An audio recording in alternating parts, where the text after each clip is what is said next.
जय माता दी दोस्तों 2 दिन पश्चात माता रानी की आगमन हमारी इस धराधाम में होने वाली है।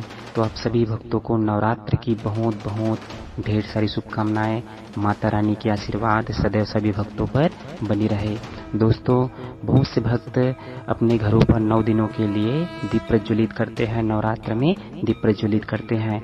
तो उन सभी भक्तों के लिए मैं बहुत ही संक्षिप्त विधि के द्वारा पूजन विधि आपको बताने वाला हूँ। उस विधि के द्वारा आप बहुत ही सरल तरीके से माता रानी की दीप प्रज्वलित कर सकते हैं।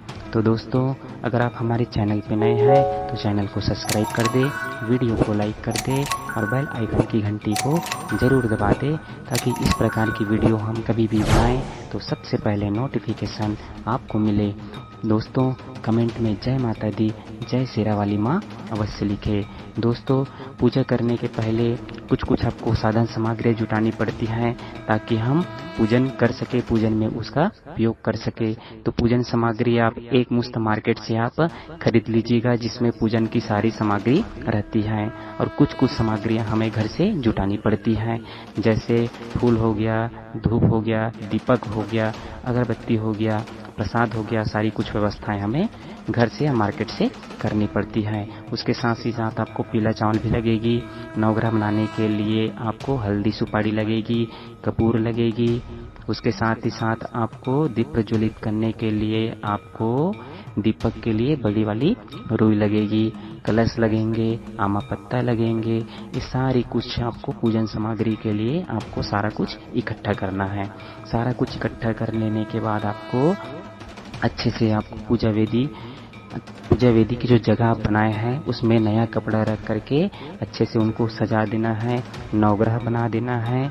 नवग्रह बनाने के बाद जितनी हल्दी सुपारी 9 जो हल्दी 9 सुपारी है उन सबको आपको रख देनी है। भगवान कलश को सजा देनी है। कलश के ऊपर आपको या तो आप नारियल रख सकते हो या तो आप नांदी रख करके उसी के ऊपर 9 दिन के लिए आप दीप प्रज्वलित कर सकते हो। और एक आपको नारियल रखनी है। कलश भगवान के कंठ में कलावा बांध दीजिएगा और उसके साथ ही साथ आप नारियल के ऊपर भी कलावा बांध दीजिएगा। और उसको पूजा विधि पर आपको क्या कर देनी है, रख देनी है। माँ दुर्गा की प्रतिमा रख देनी है। उसके बाद सारा कुछ काम कंप्लीट होने के बाद, पूरा होने के बाद आपको पूजा शुरू करनी है पूरे परिवार के साथ मिल करके। तो पूजा शुरू करने के पहले सबसे पहले आपको व्यास भगवान से प्रार्थना करनी है। हाथ में अक्षत पुष्प लेना है। अक्षत पुष्प लेकर के भगवान व्यास की प्रार्थना करनी है कि हम जिस उद्देश्य को लेकर के हम यह दैवी कार्य करने जा रहे हैं वह पूर्ण हो। उसके बाद व्यास भगवान से प्रार्थना करने के बाद अगले चरण में आपको पवित्रीकरण करना है। तो पवित्रीकरण में सभी के ऊपर जल का अभिसिंचन करना है। जितने भी साधन सामग्रियां हैं सबके ऊपर जल का अभिसिंचन करना है। भाव ये रखना है कि सभी साधन सामग्रियां और वहाँ पे जितने भी पूजा पर बैठे हुए हैं उन सभी भगवान के पूजन योग्य बन रहे हैं, पवित्र बन रहे हैं। इसी भाव के साथ आपको जल का अभिसिंचन करना है। अगला स्टेप में आपको करनी है चंदन धारण। तो जितने भी वहाँ पास देव प्रतिमाएं रखी हुई हैं सबके ऊपर मंत्र के माध्यम से आपको चंदन लगानी है। अब आपको मंत्र नहीं आती तो सिर्फ भाव के द्वारा ही आपको सारा कार्य करना है। हम भाव के द्वारा आपको पूजन करने का सरल विधि बता रहे हैं। अगर आपको गायत्री मंत्र आती है तो गायत्री मंत्र के द्वारा पूरा का पूरा पूजा कार्य आप संपन्न कर सकते हैं। तो चंदन लगानी है। जितने भी देव प्रतिमाएं हैं, कलश भगवान है, पाठ पीढ़ियाँ हैं, नवग्रह देव है, उसके साथ ही साथ आपको पूजा के लिए गौरी गणेश बनाना भी अनिवार्य है। तो गौरी गणेश में भी चंदन लगानी है। उसके बाद ये सब होने के बाद आपको जितने भी वहाँ पे पूजा पे बैठे हुए हैं उन सभी के ऊपर चंदन, मस्तक में चंदन लगानी है। उसके बाद कलावा देव प्रतिमा में समर्पित करनी है। कलश भगवान में बांध देनी है। नारियल में भी कलावा बांधनी है। उसके बाद आप जितने भी वहाँ पास भक्तगण बैठे हुए हैं पूजा में सभी के हाथों में भी कलावा बांध देनी है। ओम ऋतेन इच्छामाप्नोति दीक्षायाप्नोति दक्षिणाम श्रद्धामाप्नोति श्रद्धया सत्य माप्यते। ओम येन बंधो बलिराजा दानवेंद्रो महाबला येन तुम बध्यामी रक्षे माचल।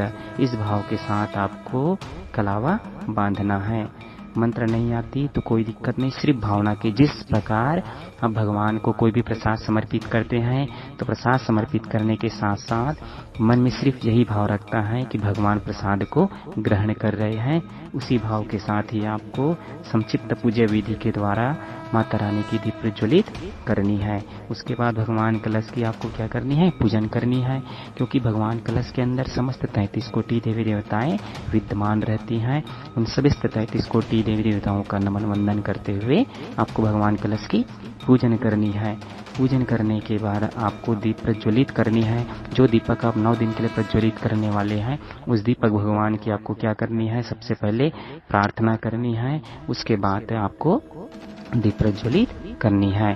तो दीप प्रज्वलित के लिए आप हाथ में चम्मच लेंगे, चम्मच के ऊपर आप कपूर रख देंगे, कपूर के माध्यम से दीप प्रज्वलित करनी है गायत्री मंत्र बोलते हुए ओम भूर्भुवस्वः तत्सवितुर्वरेण्यं भर्गो देवस्य धीमहि धियो यो नः प्रचोदयात्। ओम अग्निर्ज्योतिर्ज्योति सूर्यः सूर्योर्ज्योतिर्ज्योति सूर्यः स्वाहा। ओम अग्निर्वर्चो ज्योति वर्चः स्वाहा। इसी भाव के साथ आपको दीप प्रज्वलित करना है। उसके बाद आपको अगला स्टेप में करना है देवावाहन। तो देवावाहन में जितने भी देव प्रतिमाएं हैं, माँ दुर्गा है, समस्त माँ दुर्गा के 9 रूपों को क्या करना है, दैवी कार्य में, नवरात्र कार्य में माँ को आमंत्रित करनी है। प्रार्थना करनी है कि माँ आज के इस दैवी कार्य में आपका हार्दिक स्वागत है, अभिनंदन है का भाव रखते हुए माता रानी से प्रार्थना करते हुए हाथ में अक्षत पुष्प लेकर के देवावाहन करना है। ओम या देवी सर्वभूतेषु शक्ति रूपेण संस्थिता नमः तस्सै नमः तस्सै नमः तस्सै नमो नमः। दुर्गे दुर्गति दूर कर मंगल कर सब काज, मन मंदिर उज्जवल करो माँ कृपा करके आज। इस भाव के साथ माँ दुर्गा की आवाहन करनी है। उसके साथ ही साथ समस्त देव प्रतिमाओं को भी आवाहन करनी है। आवाहन करने के बाद धूप दीप नैवेद्य समर्पित कर देंगे। उसके साथ ही साथ जो हाथ में अक्षत पुष्प रखे रहेंगे माँ दुर्गा के ऊपर आपको क्या करनी है, साइड में पाठ पीढ़ा जो रखा हुआ वहाँ पास आपको समर्पित कर देनी है।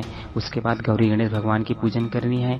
गौरी गणेश के पूजन के लिए हाथ में अक्षत पुष्प लेकर के धूप दीप नैवेद्य समर्पित करके भगवान गौरी गणेश की भी क्या करनी है, आपको पूजन करनी है।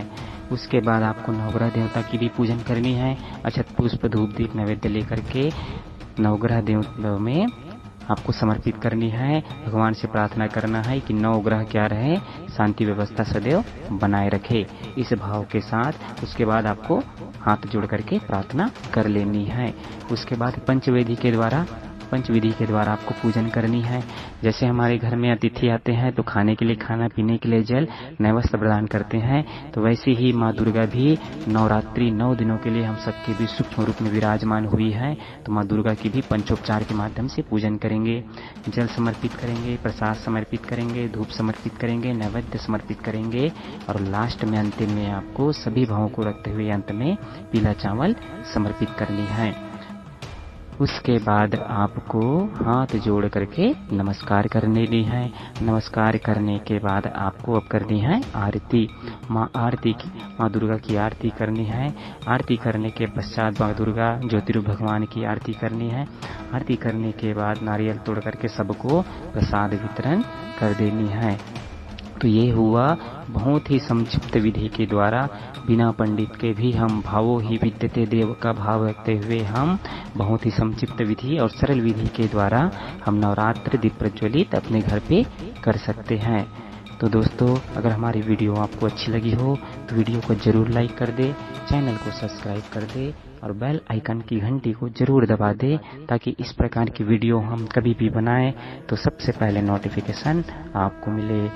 कमेंट में जय माता दी, जय शेरावाली माँ अवश्य लिखे। नवरात्र की आप सभी भक्तों को बहुत बहुत ढेर सारी शुभकामनाएं। माता रानी की आशीर्वाद अनुकंपा सदैव सभी भक्तों पर बनी रहे। जय माता।